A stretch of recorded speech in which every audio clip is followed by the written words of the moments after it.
Ano ba yung may-ari niyan talaga? Si Kagawad po. Si Kagawad. Kung wala po tayong ordinansa ng parking sa isang kalsada, ibig sabihin, wala pong pwedeng pumarada. Karamihan ng residente nyo may garahe, ayaw lang i-park. Hi everyone! May mga kagawad at kapitan na sila dapat na nagpapatupad ng maayos na kalsada ay sila pa itong tagapagtanggol ng kabarangay nila na ang parkingan ay kalsada. Sa video na ito ay panoorin natin ang pagbibigay aral ni Sir Gabriel Go sa hindi makaintinding kagawad at kapitan. Panoorin natin ang video na ito.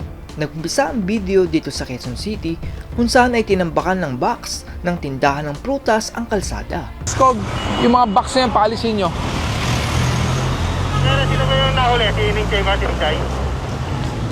Tanggalin yung mga box, tanggalin yung mga box. Yan, alisin nyo. I-pwesto nyo doon sa taas na lang.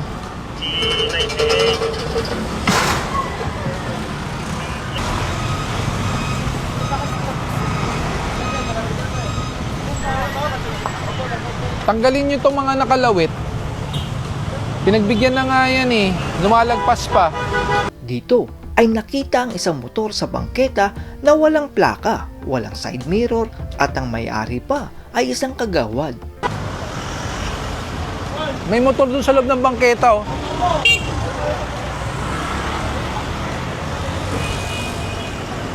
Lagi may na-attack na jeep dito. Hindi natin kung ito nga yun. Lisensya na lang, ayan yung driver eh. Pero ako lisensya. Ay, hindi ba?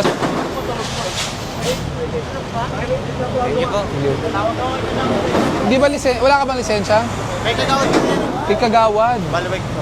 Pero si Kagawad pa ang naka-illegal part. Hindi po, ginagamit po sa tindahan. Tapos walang side mirror. Wala rin plaka. Wala rin plaka. Nasa loob po. Pwede mo siyang patawag kung gusto mo. Pero i-impound ko na to. I-ano nyo na lang sa ano. Kagawad, tapos ganun. May motor dito sa Impound nyo na yan. 1, 2. Walang side mirror, walang plaka. Naka-illegal park. Tinatawagan naman ng nakaitim na lalaki ang kagawad, pero ang motor ay nakapark sa mismong no parking sign. Ano yun, sir? May impound na? Oo, walang driver naman eh. So, ang mangyayari dyan, Ha? tawagan mo lang. Sino tatawagan mo? Ano ba yung may-ari niyan talaga? Si Kagawad po. Si Kagawad. Sige, wala na, hindi na niya aabutan yan. May Kagawad pala yan. Paano yan, sir? Sa Tumana, Marikina, Paano yung ticket niyan? ay may bibigyan naman kami na impounding notice.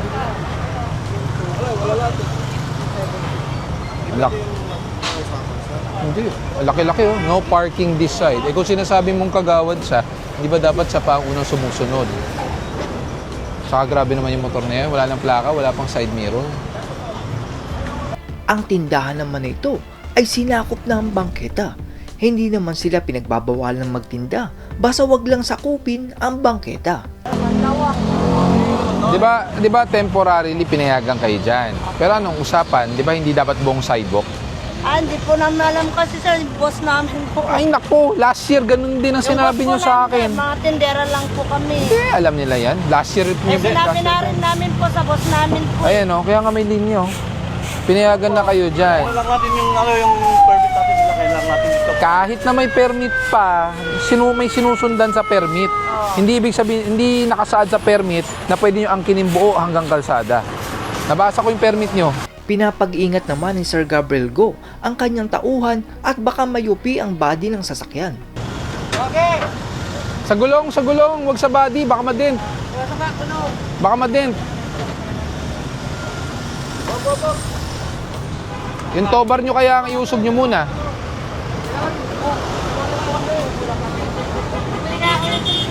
Natow naman ang bios na ito dahil nakausli ang likod sa bangketa.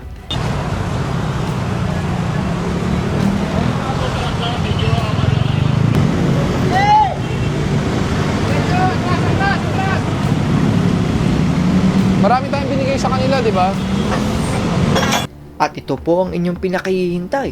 dahil merong isang kagawad at kapitan na sa halip na tumulong sa paglilinis sa kalsada ay sila pa itong tagapagtanggol ng illegal parking. Ako, may I correct you on that? This is an alternate route. Yes po. Nakalagay po doon, alternate route to NLEX, Mindanao Avenue. Ayan po, oh. Alternate route, NLEX, Mindanao Avenue. Unang-una, babalik po tayo ilang buwan at ilang taon na itong ino-operate. Sige, granted, first term nyo po bilang kagawad. Pero part of your responsibility before you were sworn in to be a kagawad is to be familiarized with the rules and regulations on the barangay level. Hindi po ba? Kasi kayo ang unang takbuhan ng mga constituents nyo po dito. Unang-una, signages are there for a purpose. Andiyan po yan para sundin.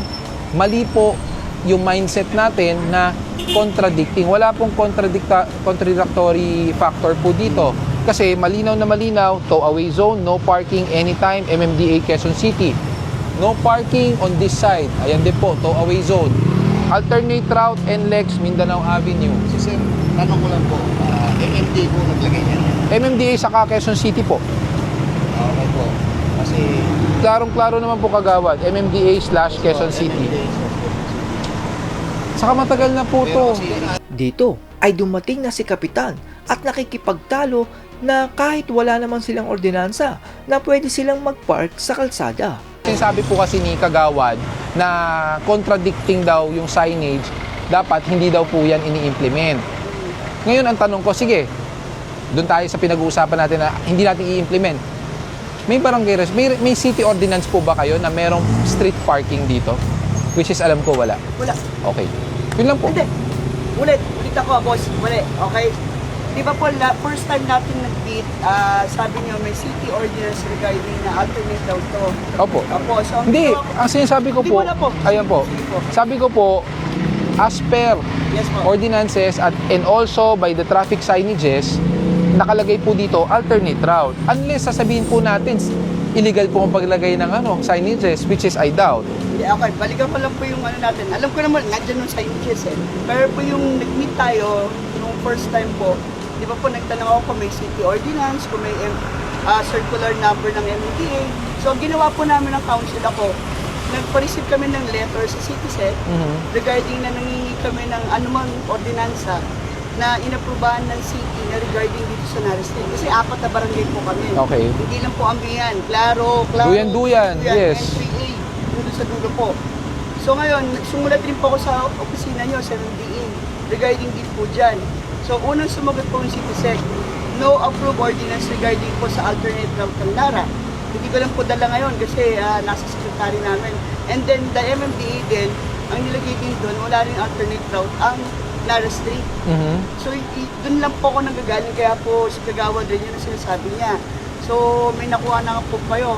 So, ngayon ang inaano ko lang kasi 4 na barangay kami, mag-meeting kami regarding dito para hindi kami ligaw. Ulitin ko po Kap, how long have you been the chairman? 2021, pero Kagawad ako ng 2018. Kagawad. Ang tanong ko po, Yes. sino po naglagay ng signages? Ayan ang hindi kita masasagot, sir, kasi hindi ko alam kung sino naglagay, kasi hindi ko nakita ng dalawang mata ko. Okay, ngayon, balik naman tayo as regard to ordinances. Meron po ba kayong City Council approved ordinance of street parking? Kasi wala din Wala naman rin. siyang alternate Yun. route. Saan po kami maniniwala? Walang city ordinance. May signages, pero walang city ordinance. Ano papakita namin sa tao?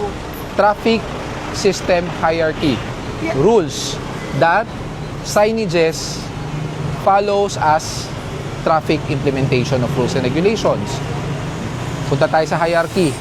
Traffic light, traffic signages. So bakit po tayo may traffic signages? Meaning, kailangan po sundin kung ano man po ang stipulated doon po sa signage. Ngayon, sige, babalik tayo. Resolution. Gusto natin usapang resolution. Wala naman po kayong street parking city ordinance. Approved city resolution. Wala rin po. So meaning, kung wala po tayong ordinansa ng parking sa isang kalsada, ibig sabihin, wala pong pwedeng pumarada. Yes, pero wala rin naman sinasabi din po na city ordinance na alternate route to kasi nagtotowing kayo kasi sabi nyo yung city ordinance. Ayan po, ang laki po. The signages, yun nga siya. Ang matindi dito ay nakikipaglaban pa itong si kapitan. Pero isipin nyo na lang na para saan ang kalsada? Hindi ba't ginawa ito upang daanan ng sasakyan? Ginawa ba yan para parkingan? Pero kasi, sir, Ang pinaglalaban lang naman namin dito is okay naman yan. Kaya lang, di ba, naganap kami ng, ang ano lang namin ngayon is, pwede ko itong pabayaan ngayon, pero dahil nga sinabi mo na regarding na maging parking to, na pwedeng mag-park dito sa Nara, ilalagay namin siya sa ginagawa namin traffic rules para papa-aprobahan namin sa city. Kailangan po ma-aprobahan din ng MMDA po yan. Kasi remember, under Supreme Court ruling, MMDA has the jurisdiction to implement all rules and regulations under traffic management. Yes sir, pero contradict, wala rin naman kayo ano. Ay, hindi po. Pero signages Nasa lang po. Supreme Court ruling po yun. Yes po, pero po signages lang pinag-uusapan natin. Oh, Kasi yung sinasabi kaya mo, nga hierarchy tayo. Kung merong signages, ibig sabihin dapat sundin. Dito ay nabigyan ng aral ang kagawad na ito at lalo na si Kapitan na dapat ay tumulong na lang sila sa pagsasaayos ng kanilang barangay. Para sa akin ay tila itong si Kapitan ay pinagtatanggol pa ang mga naka-illegal parking na sasakyan. Ano po yan? Kung titingnan natin ang orientation ng mga kalsada, everything is interconnected. Doon pa lang po traffic na kayo eh. You don't put the blame on Langka. Kasi doon pa lang sa bungad nyo, traffic na kayo. Bakit? Yung nag-aano doon na mga, parang nag-aayos na mga kung ano-ano doon. Nasaan? Nasa bangketa. Diba? Jeep. Kung saan-saan nakaparada. Private vehicles parked underneath the signages. Nakaparada sa pedestrian. Nakaparada sa kanto. Alam nyo, Kap, ang pinakiusap ko sa inyo dati, tulungan nyo kami dito. I-implement natin kung ano dati implement. Kung sinabihan nyo mga constituent at hindi sumunod, wala tayong magagawa. Pero ngayon, ang question, it goes down back to you. As the barangays, were you able to inform your constituent? Pero considering, kahit nga hindi kayo mag-inform, may signages eh. Ilang taon na yan. kasi inano ko lang, hinanapan ko lang yung city ordinance, pati yung sa inyo. So, dahil nga may signages, ako po, nahuli nila naman. Pero syempre kami po, gusto namin kayong tulungan, tinitingnan din namin po yung mga residente namin, kung paano rin po. Para Karamihan ng residente nyo, may garahe, ayaw lang i-park. yes po, may ginagawa naman po namin din kasi magtatatlong public hearing na kami. So yung last po next year na namin gagawin dahil nga magpapasko para po doon mapasa namin sa city yung traffic ordinance namin. For the end time, Kapa, wala pong parking dito. Until such time, nagawa nyo ng resolution na approve ng council, napapayagan kayo na meron po kayong street parking or one-side parking.